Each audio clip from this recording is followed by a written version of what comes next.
انسان کے وجود سے گناہ سرزد ہوتے ہیں۔ گناہوں سے بچنا ایک خود بڑی نیکی ہے۔ اگر کوئی آدمی معاشرے میں گناہوں سے بچ رہا ہے، گناہ کا موقع تو بچا ہے، یہ خود بڑی نیکی ہے۔ صرف یہ نہیں، اللہ تعالیٰ نے قرآن مجید میں فرمایا گناہوں سے بچنا ہے۔ کہ گناہ ہو گئے تو سب سے پہلا طریقہ تو یہ ہے وَمَنْ يَعْمَلْ سُوءًا أَوْ يَظْلِمْ نَفْسَهُ، کسی انسان نے کوئی عمل سیئہ برا کام کیا، یعنی یا پھر یظلم نفسہ، اپنے جسم پر کیا کیا ظلم کیا، ثم یستغفر اللہ، ثم یستغفر اللہ، پھر اس نے استغفار کیا، یجد اللہ غفور الرحیم، اللہ تعالیٰ کو کیا پائے گا؟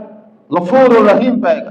یہاں اللہ تعالیٰ اعلان فرما رہے ہیں کہ اے انسان، اگر تو نے اپنے ساتھ کوئی ظلم کیا ہے، کوئی گناہ کے افعال کیے ہیں، تو یہاں پہ استغفار کر لو، یہاں سے معافی مانگ لو، یہاں سے اللہ تعالیٰ سے توبہ کر لو، یجد اللہ غفور الرحیم۔ تو پہلا طریقہ یہ ہے کہ اللہ تعالیٰ سے استغفار کریں۔